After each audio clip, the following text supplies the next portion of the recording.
Well, that's an interesting thing, isn't it? To have a new desire that focuses within you because of what you're living, and to be in a place where you are not feeling uncomfortable about the absence of its manifestation. That really is the most satisfying place to be. And when you get there and you're able to hold yourself there steadily, you're really on your path of deliberate creation. Esther has been asking us, is that significant enough of an understanding to call it step 4? Can we really get to the place where we are so sure about the laws of the universe and so practiced in our own personal focus that we're able to sustain a vibrational frequency that is one of allowing, so that then as life continues to present itself and we are chronically in that place of allowing, that then we are asking and not resisting at the same time. It seems like a simple thing to contemplate, doesn't it? It was our desire to remind you that you are vibrational first, which means you got to pay attention to something other than what you're seeing and hearing and smelling and tasting and touching, because while that is vibrational interpretation, most people don't know that. So it was necessary to help you to understand that you are emitting a vibrational signal in order to help you to understand that your signal that you are emitting is being answered all the time, and that's what equals your life experience, period. Most humans don't know that, and in many cases don't want to know that because they don't want to assume responsibility for what's coming, especially the parts they didn't want to come. Abraham, I'm sure I'm not the creator of my own reality. I would not have created that. And we say, we didn't say you did it on purpose, but you did do it.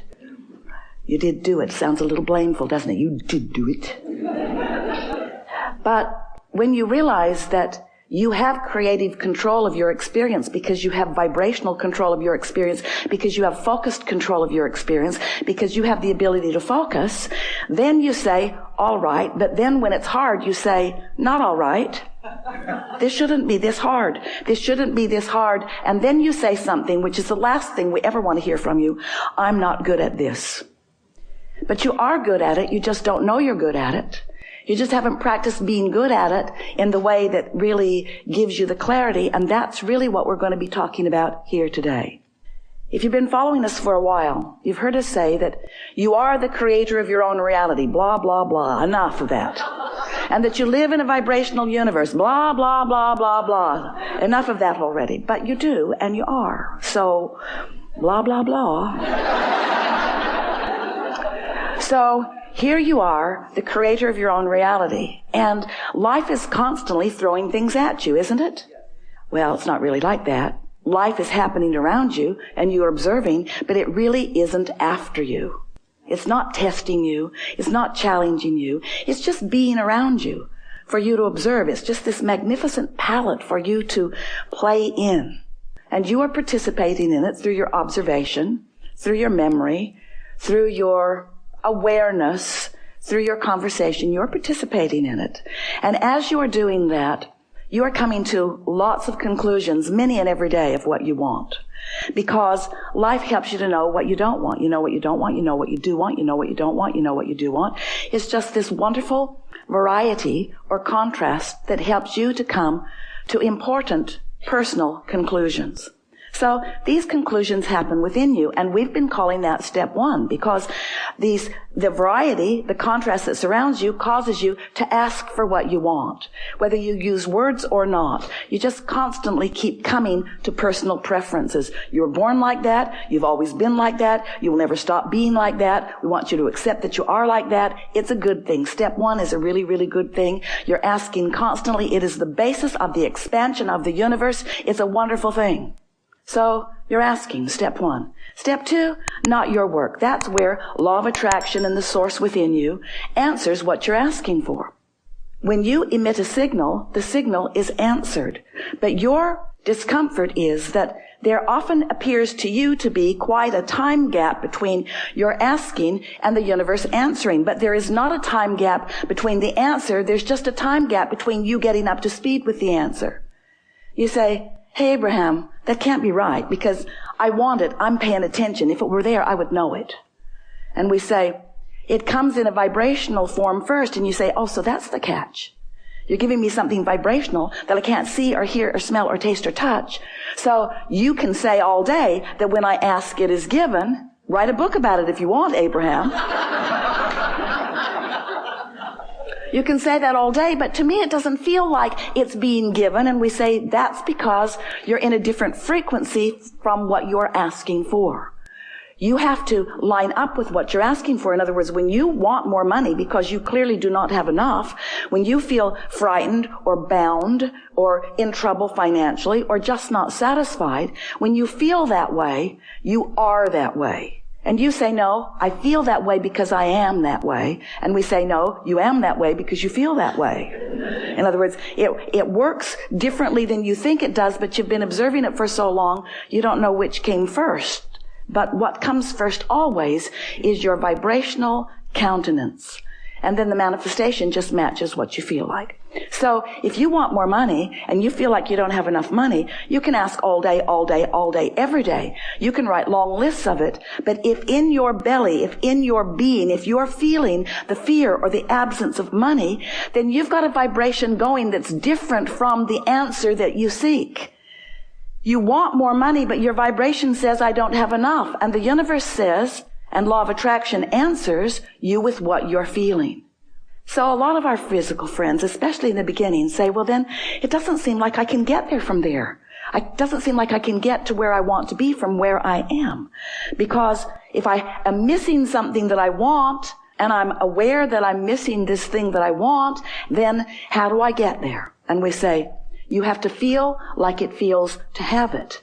And you say, okay, then give it to me and I will. And we say, just try a little bit to not activate within yourself so often the vibration of what's missing and focus yourself into activating the vibration of what you want. It is not as difficult as you think. So, step 1 is contrast causes you to ask. Step 2 is it is given vibrationally, so there is no gap really. Step 3 is you have to convince yourself there's no gap. That's the work. You got to feel it as if it is in order for it to be. And we know you balk at it, but many of you are practicing this and are finding it. Many of you are understanding the laws of the universe, and you're finding ways to focus yourself into feeling good without needing all of the evidence to be there first. Do you hear how important that is? If you don't need the evidence for what you want to be there first before you feel it, then you are able to accomplish the vibrational countenance of it before it is, which means now it must be. So you ask, step 1. Source answers, step 2. You allow it, step 3. But now we've been talking to you for a while. You've been keeping up with this pretty good.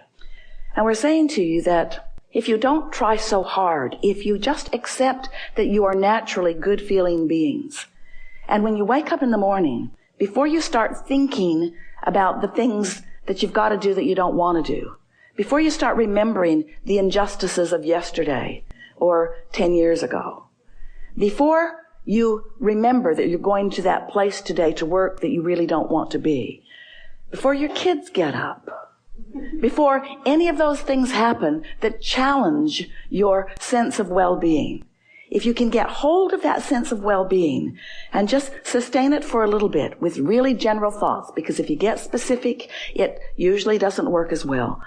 Get into an attitude of appreciation and milk it for just a little bit. Law of attraction will help you out. Because law of attraction says that that which is likened to itself is drawn. And law of attraction will give you, it's not really giving it to you, it's just the way it is. It's like gravity doesn't give you attachment to the planet. It just is. So law of attraction provides for you this consistent life experience. So to make it very clear and blunt, you have 17 seconds to sustain this thought and move it into something even more powerful. 17 seconds, and another thought like it joins it. And there is power manifestational power in that crossing that 17-second mark that most people don't know about, or when they wake up, they would make very sure that they stay there for 17 seconds. So if you find a good feeling thought, or better said, if you wake up and don't introduce a not good feeling thought, because when you wake up, there's no thought. During that time of slumber, you have stopped the momentum of all thought. That's really an important thing to understand. You don't know that mostly because you wake up and you start thinking so fast that you pick up your momentum right where you were and start it all over again.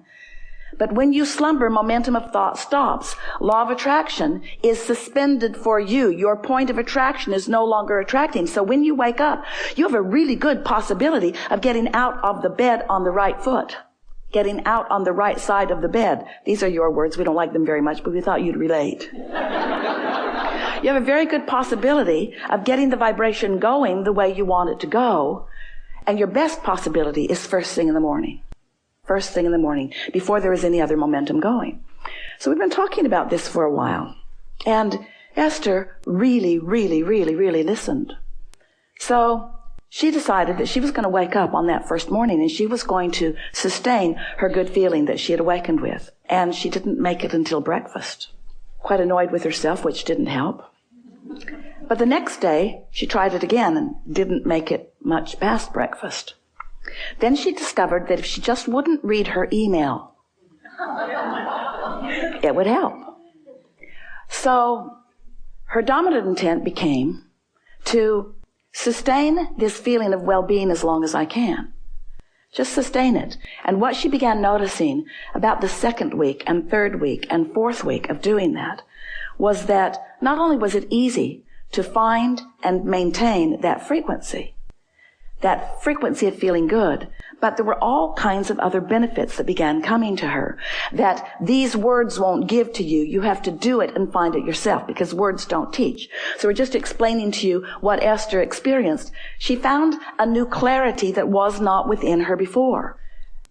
When you find vibrational alignment with who you really are and you sustain it for a period of time, what happens is you get shock absorbers. So even though the same sort of things may be happening around you, you might even see some of them, although law of attraction makes it less and less likely that you're going to participate on any personal level with anything unwanted once you begin sustaining this vibration of well-being. But the whole point of all of this, we don't want you to become so vibrationally snobbish. Esther says, I'm a vibrational snob. I like clarity and I will not accept confusion. But when you care about how you feel and you practice it until you're in this place where you are sustaining it more consistently, then you don't feel like you felt before. You know how when you first start knowing that you are the creator of your own reality and you get feeling pretty good and then someone says something that takes you away from your good feeling and you think to yourself, I'm never talking to you again. I'm going to avoid you. You are a downer. But then you find yourself in a sort of state of avoidance everywhere. You can't watch television. You can't really go out in the world. You have to give your children away. You just can't barricade yourself into enough solitude to really maintain the vibration, and you give up so much by trying to do that. The benefit of alignment shouldn't have to pay the price of being a hermit. You should be able to practice your alignment until you're so good at it that you can go anywhere, be anywhere, with anyone, and maintain your vibration. So what it requires really is enough determination to focus first thing in the morning and until you know that you've got it and you're able to maintain it. And then to simply watch what happens in your experience as a result of that newfound alignment and that newfound clarity.